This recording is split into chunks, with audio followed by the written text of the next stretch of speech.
Hello, my friend. Good to see you. How are you? Great.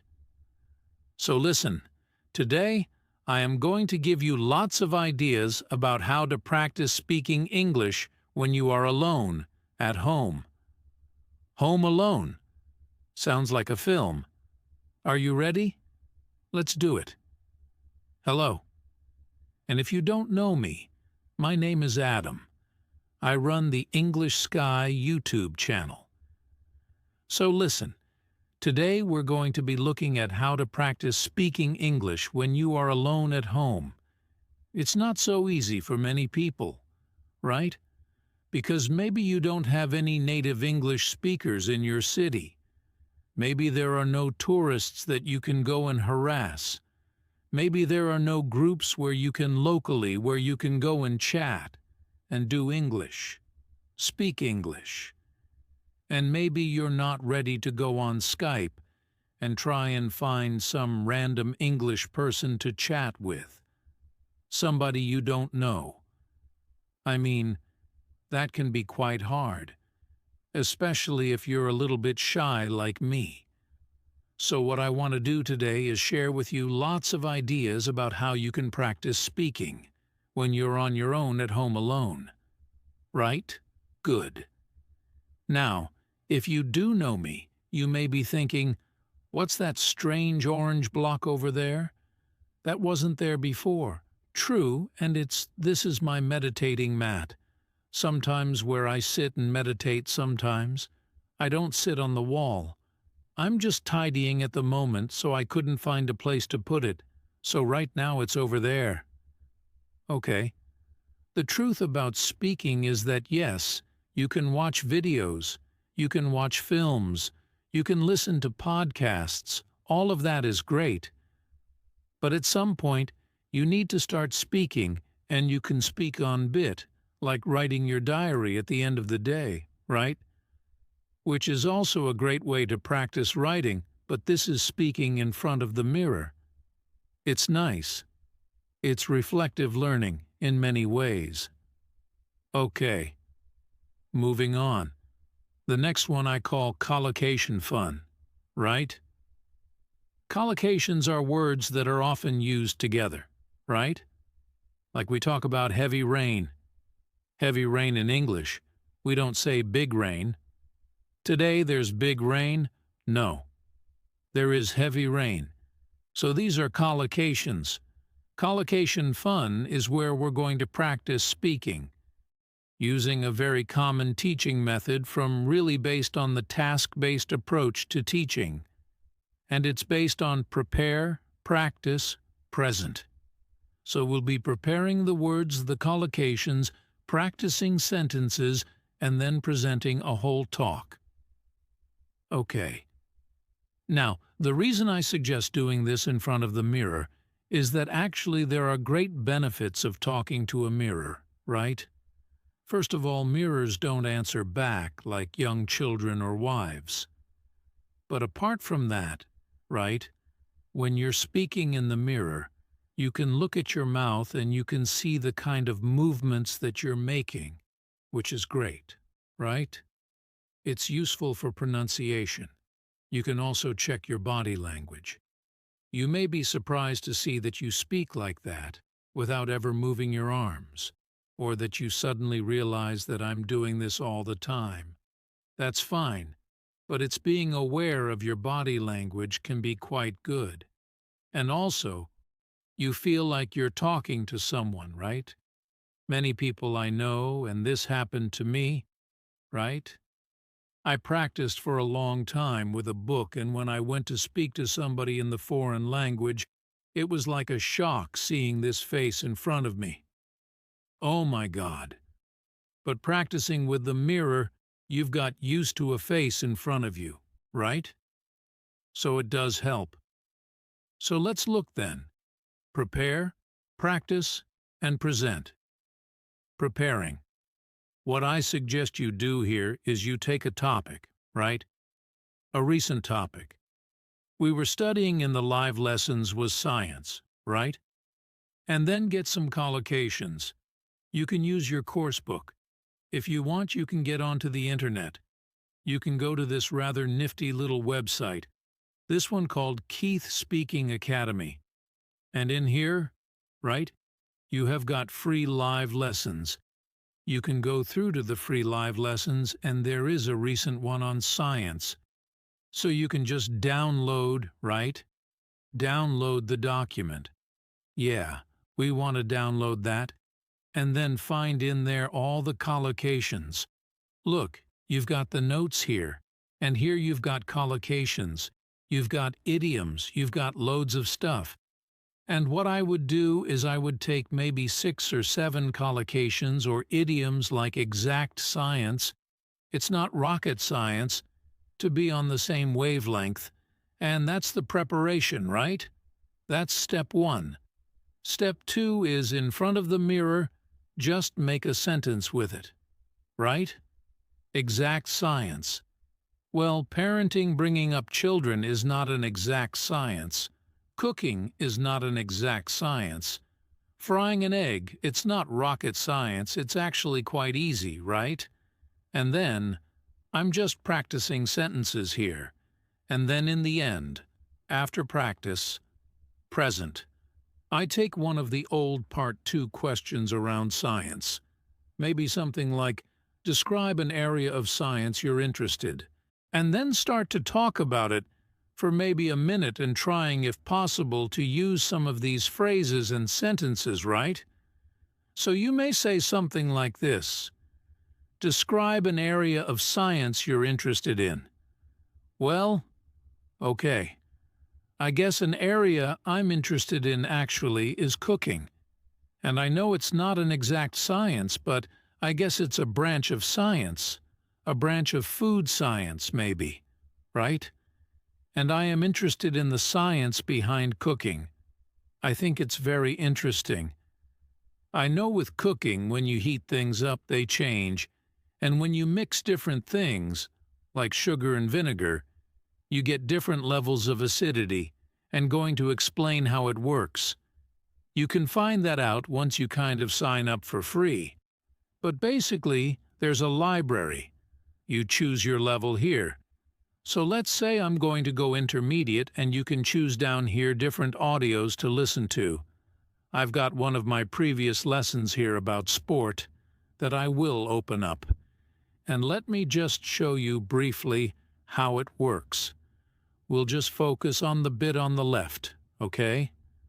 Okay, let's try. Hello, Stephen. Hello, Steve. Nice to see you again. Nice to see you again. So what I want you to focus on first is as you listen to the sentence, pick out the stressed words. Nice to see you. Nice. See. You. Like to chat a bit about your interest in sports. Chat. Interest. Sports. So I'm just repeating the stressed words. Chat. Interest. Sports. Sure. You lived in Japan for quite a few years, I think. Lived. Japan. Years, I think. Right, about 9 years. 9 years. Okay. So you can see, I'm just doing the word stress, and also you can also pick out chunks or phrases that you like or that sound interesting. And I think you lived in different cities. That's right, I lived in Sendai for 4 years, which is a little bit north of Tokyo.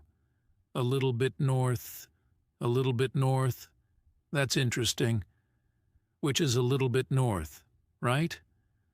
Not in the north, not located in the north, is a little bit north of. Nice.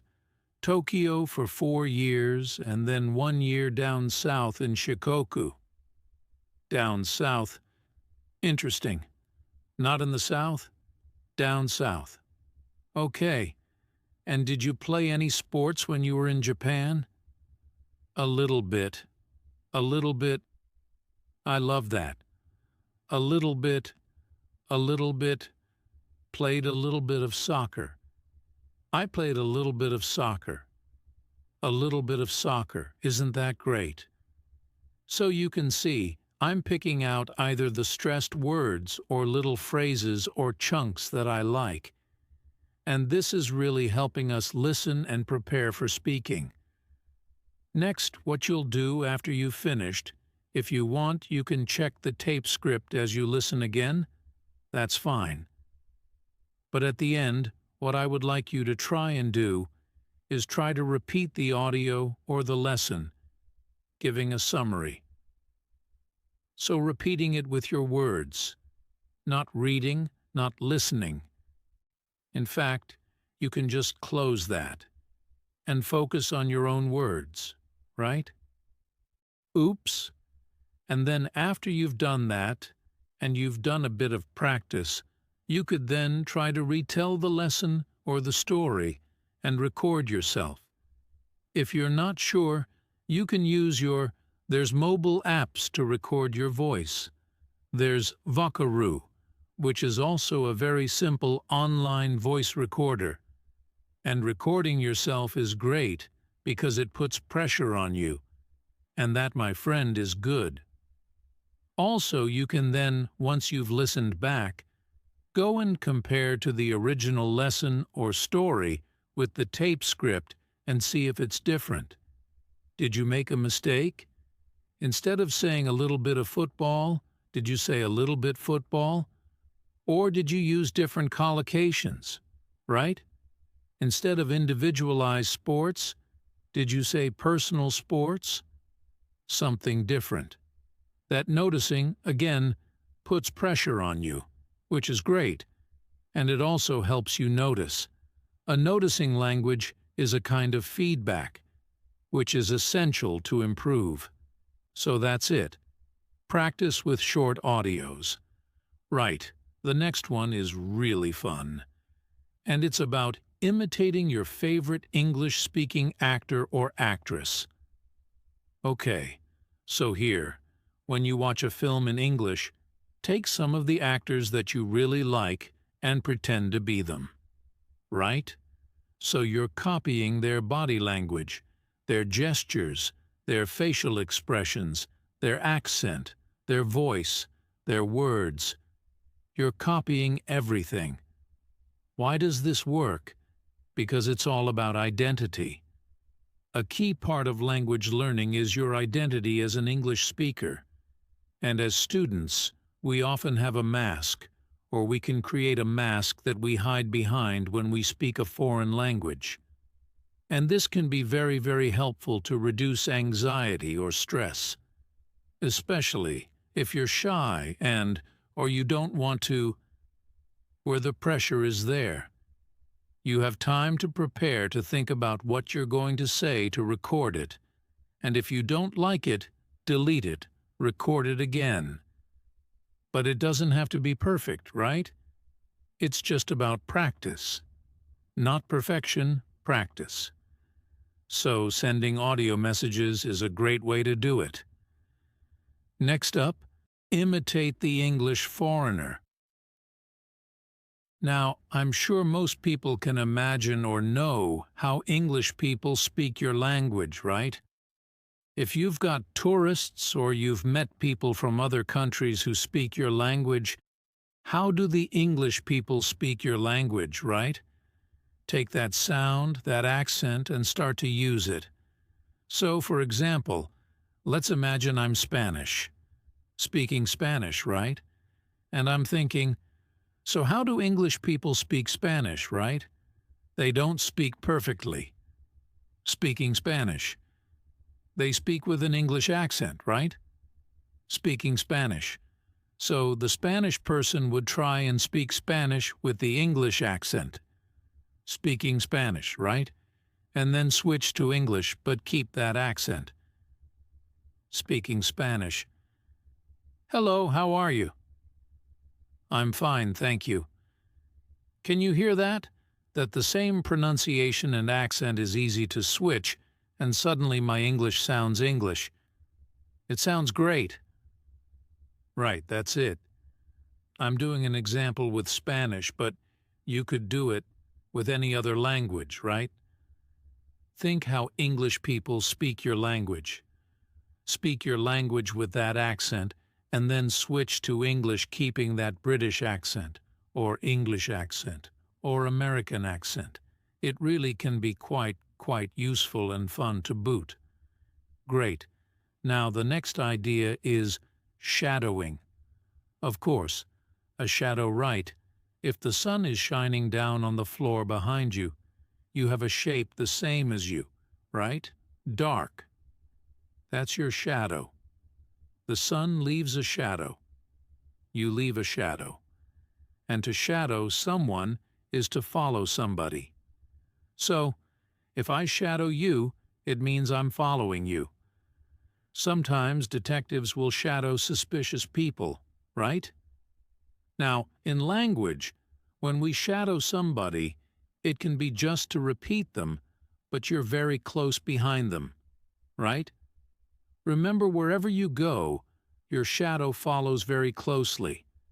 So here, the thing to do is to find a short audio, and to listen for maybe a minute, and to repeat almost on top of the voice, but maybe a fraction of a second behind them.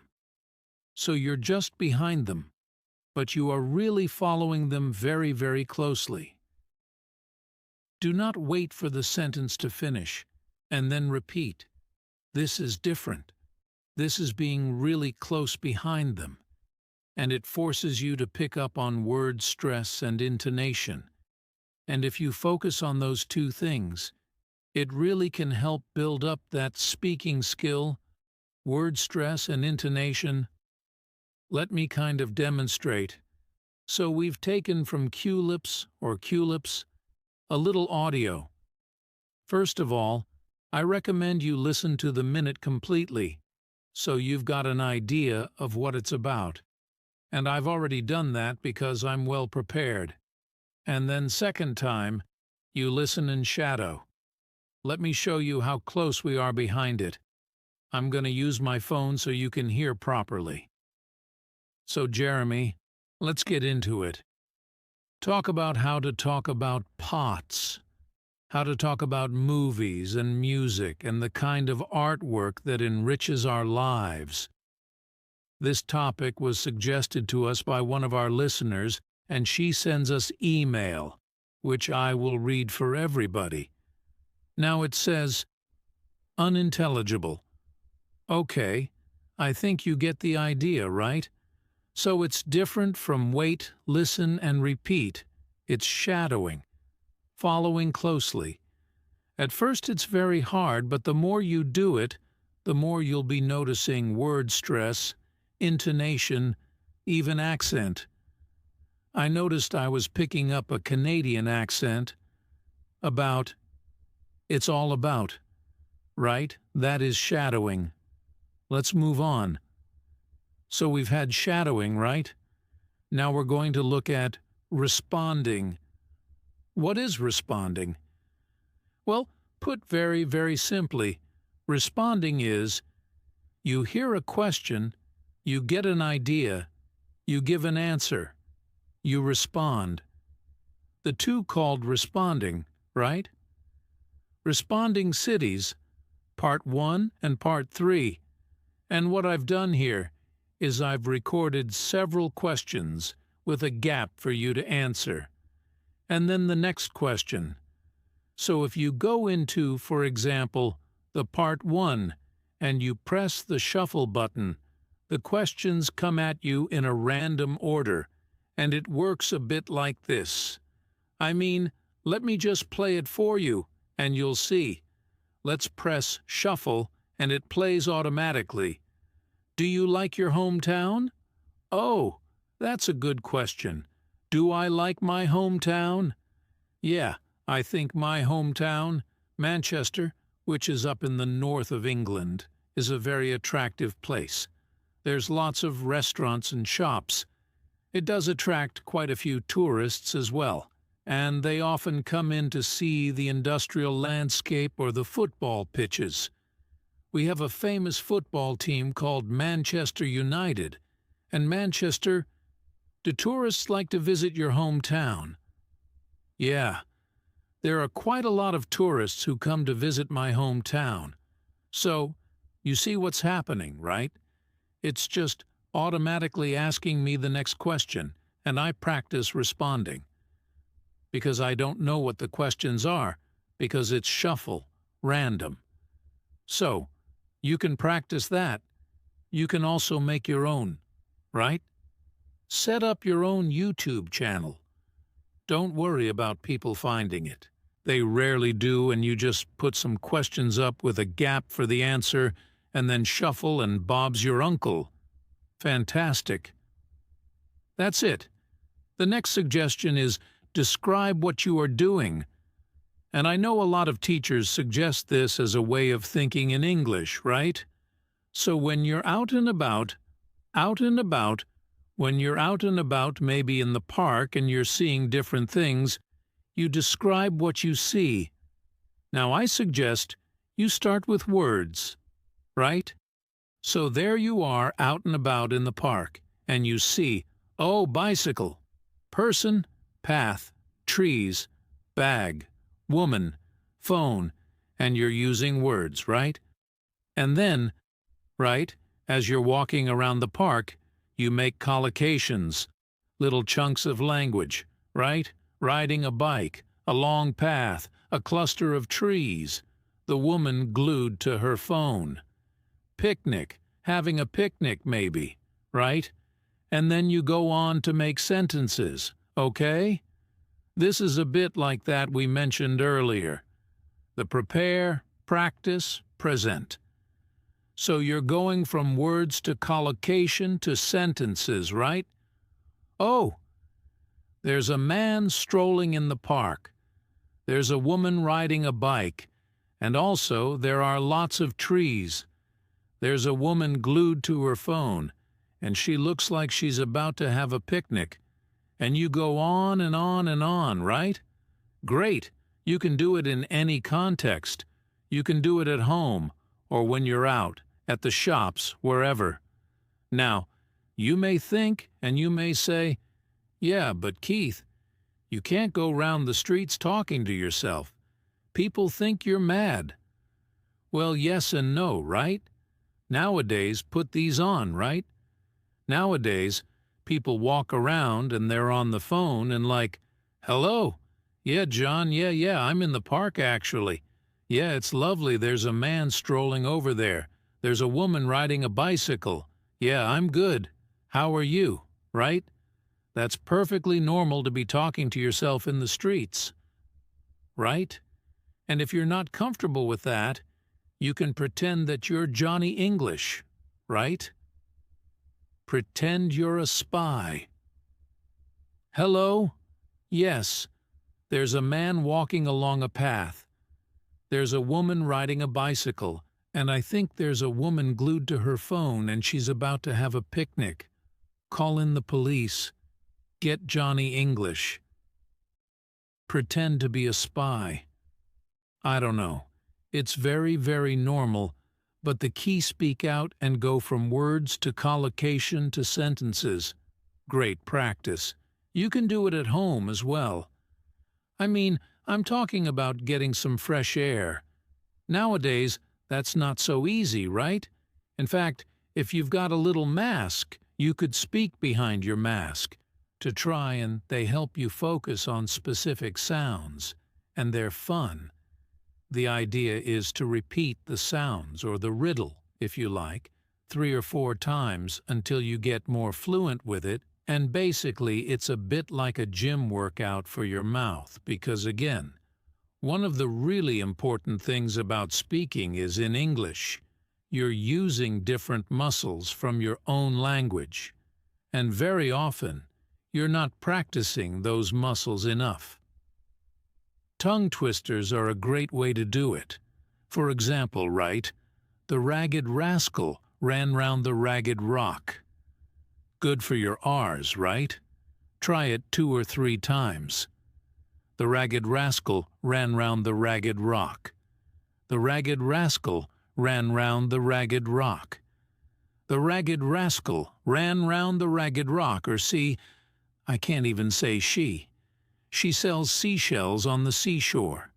She sells seashells on the seashore. It's better if you don't read it because then you're focusing on the right sounds. But that's the os and the s. It's really good. You can make up your own, right? Find the consonants or the vowels that you struggle with. Make them up. It's mainly consonants, actually. Peter Piper picked a peck of pickle pepper. You could just say, well, Peter picked a plump plum. Peter picked a plump plum, right?